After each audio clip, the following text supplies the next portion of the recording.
Hi friends, welcome to Nipunagaraj the voice of truth. మీరు ఈ channel ఇంకా సబ్స్క్రైబ్ చేసుకోకుంటే వెంటనే సబ్స్క్రైబ్ చేయండి ఫర్ ఇన్స్టెంట్ అప్డేట్స్. ఇక ఈరోజు మా టాపిక్ కుబేరా సైన్మా రివ్యూ. మనకు తెలుసు కదా, శేఖర్ కమ్ములం సార్ అంటే వైవిధ్యభరితమైన డైరెక్టర్ అని. ఇక ఆయనకు వైవిధ్యభరితమైన హీరో ధనుష్ అన్నయ్య తోడైతే ఆళ్ళు సాలదన్నట్టు వైవిధ్యానికే వైవిధ్యమైన రష్మిక అక్కయ్య కూడా యాడ్ అయితే దీనికే ఇట్ట అయిపోతే అట్ట. వాళ్ళందరికీ జాయింట్గా వైవిధ్యాలకే కేర్ ఆఫ్ అడ్రస్ అయిన కింగ్ నాగులు సార్ కూడా జత కడితే ఎస్, ఈ కుబేరా సైన్మా వీళ్ళందరి మేళవింపు అనేసరికి ఎక్కడ లేని buzz create అయిపోయిందన్నమాట.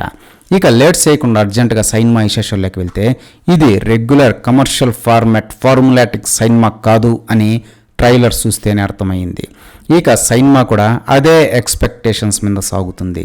Core story line గురించి చెప్పాలంటే, విజయ్ యాంటోనీ అని అప్పట్లో తీసిన బిచ్చగాడుకి కాస్త రివర్స్లో ఉంటుందంతే.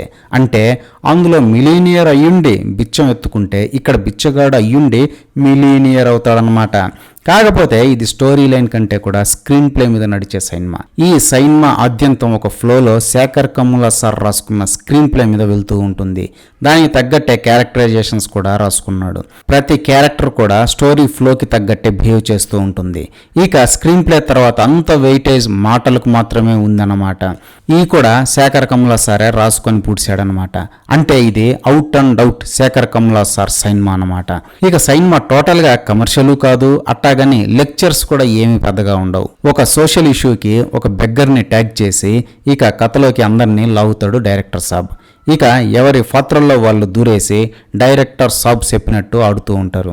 ఇక అండర్ కరెంట్గా లైఫ్ ఎంత దుర్భరంగా ఉన్నా సరే లైఫ్ ఎండ్ చేసుకోకూడదు, బతుకు కోసమైనా బతకాలి అనే సూక్ష్మమైన సందేశాన్ని సమాజానికి ఇవ్వాలని ట్రై చేశాడు. ఆడించేవాడు ఒకడు పైన ఉంటాడు, అంతా చూస్తూ ఉంటాడు, లైఫ్లో జరిగే అన్ని ఈవెంట్స్కి ఏదో ఒక లింక్ ఉంటుంది అని హీరో క్యారెక్టర్ ద్వారా సూటిగా చెప్తాడు డైరెక్టర్ సాబ్.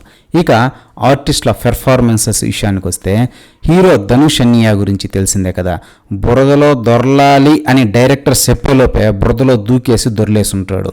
సింపురు జుట్టుతో రోడ్డు మీద పరిగెట్టాలి అని చెప్పేలోపే చెప్పులు కూడా వదిలేసి రోడ్లన్నీ పరిగెత్తి వచ్చేసుంటాడు. క్యారెక్టర్లోకి దూరిపోవడం అంటే ధనుష్ అన్నయ్యకి అంత ఇష్టం అన్నమాట. ఇక ఈ సినిమాలో కూడా లోకం తెలియని ఒక ఇన్నోసెంట్ బెగ్గర్ పాత్రలోకి పరకాయ ప్రవేశం చేశాడన్నమాట. ఎంతలా అంటే హీరో కుడి చేతికి ఒక అవిటితనం పెట్టాడు డైరెక్టర్. అది పైకి కనిపించదు, మనం కూడా కాసేపటికి మర్చిపోతాం. కానీ ధనుష్ అన్నయ్య మాత్రం ప్రతి ఫ్రేమ్లో దాన్ని మనకు గుర్తు చేస్తూనే నటించాడంటే చెప్పచ్చు. క్యారెక్టర్లో దూరడం అనే కాన్సెప్ట్కి కుబేరాలో ధనుష్ అన్నయ్య క్యారెక్టర్ ఒక లైబ్రరీ రెఫరెన్స్గా పెట్టుకోవచ్చని. ఇక డబ్బులు లెక్క పెట్టుకోవడం కూడా తెలియని ఇన్నోసెన్స్ క్యారెక్టర్లో ధనుష్ అన్నయ్య జీవించి పడేశాడని చెప్పాలి. ఇక ఇంకో ఇంపార్టెంట్ క్యారెక్టర్లో కనిపించిన కింగ్ నాగ్ సార్ శానాళ్ళ తర్వాత డీసెంట్ క్యారెక్టర్ వేశాడనే చెప్పాలి. లీడ్ హీరోగా సైన్మాలు డిజాస్టర్స్ అవుతున్న తరుణంలో ఇలా వెయిటేజ్ ఉన్న క్యారెక్టర్స్ వైపు రావడం అభినందించాల్సిన విషయం అనే చెప్పాలి. ఇక ఈ సైన్మాలో నిజాయితీగా ఉంటూ వ్యవస్థల చేత మోసపోయి ఇక కుటుంబం కోసం ఆర్థిక కుంభకోణంలో సైతం భాగమయ్యి ఆ ప్రాసెస్లో మనస్సాక్షిని చంపుకొని తప్పులు చేయలేక రిగ్రెట్ అయ్యే పాత్రలో కింగ్ నాగ్ సార్ మెప్పించాడని ఒప్పుకోవాలి.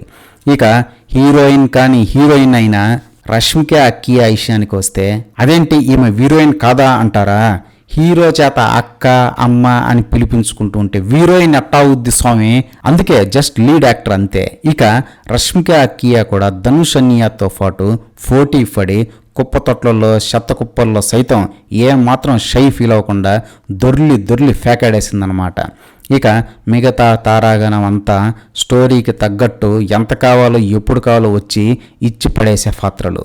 ఇక మ్యూజిక్ విషయానికి వస్తే, 1.5 పాటలు మాత్రమే ఉన్న ఈ సైన్మాకి మన రాక్ స్టార్ దేవిశ్రీ ప్రసాద్ అన్నయ్య మ్యూజిక్ అందించాడు. సైన్మా ఆశాంతం స్టోరీ మూడ్కి తగ్గట్టు బ్యాక్గ్రౌండ్ మ్యూజిక్ ఇవ్వడమే కాకుండా సెకండ్ హాఫ్లో ఒక హృదయమైన సాంగ్ కూడా బోనస్గా ఇచ్చి తన డ్యూటీకి న్యాయం చేశాడని చెప్పాలి. ఇక ఫైనల్గా captain of the ship director Shekhar Kammula sir విషయానికి వస్తే, సార్ ఇండస్ట్రీకి వచ్చి అప్పుడే 25 ఏళ్ళు అవుతుంది, అయినా కూడా పట్టుమని 10 సైన్మాలు కూడా తీయలేదంటే చెప్పచ్చు. సార్ తొందరపడి ఏది పడితే అది తీయడు, తన ఫంతాలో నిదానంగా నిబ్బరంగా చేసుకుపోయే టైప్ అని. ఇక ఈ కుబేరా స్క్రిప్ట్ కూడా చాలా టైం తీసుకొని నీట్గా రాసేసుకున్నాడు. ఇక ఈ స్క్రిప్ట్ కోసం ధనుష్ అన్యాన్ని సెలెక్ట్ చేసుకోవడంలోనే 80% సక్సెస్ అయిపోయాడనే చెప్పాలి. సినిమాల్లో క్యారెక్టర్స్ లాగానే మన జీవిత ప్రయాణంలో కూడా పాత్రలు అలా వస్తూ వెళ్తూ ఉంటాయి అని తన స్క్రీన్ ప్లే ద్వారా చూపించిన శేఖర్ కమ్ముల సార్ టాలెంట్ని ఎంత పొగిడినా తక్కువే అన్నమాట. కాకపోతే సైన్మా రన్ టైం మీద కాస్త శ్రద్ధ పెట్టి ఒక 20 నిమిషాలు కుదించే ప్రయత్నం చేసుంటే ఇంపాక్ట్ ఇంకోలా ఉండేది అని 25 ఇయర్స్ ఇండస్ట్రీ అయిన శేఖర్ కమ్ముల సార్కే సలహాలు ఇచ్చేస్తున్నారు మన ట్రేడ్ పండితులు. ఏది ఏమైనప్పటికీ ఫైనల్గా డబ్బులున్నంత మాత్రాన కుబేరులు కాదు, మంచి మనసు ఉన్న వాళ్ళు అసలైన కుబేరులు. అది ఉంటే ఆ పరమేశ్వరుడు ఏదో ఒక మార్గాన డబ్బుని బై ప్రోడక్ట్ కింద ఇస్తాడు అనే సందేశం చూడాలనుకుంటే కుబేరకి నిరభ్యంతరంగా వెళ్ళొచ్చు అన్నమాట. ఇదే ఫ్రెండ్స్ ఈరోజు టాపిక్. ఇలాంటి లేటెస్ట్ అండ్ ఇంట్రెస్టింగ్ టాపిక్స్ కోసం please subscribe to నిపు Nagaraj, the voice of truth, and please like, share and comment this video with your valuable opinions. See you again.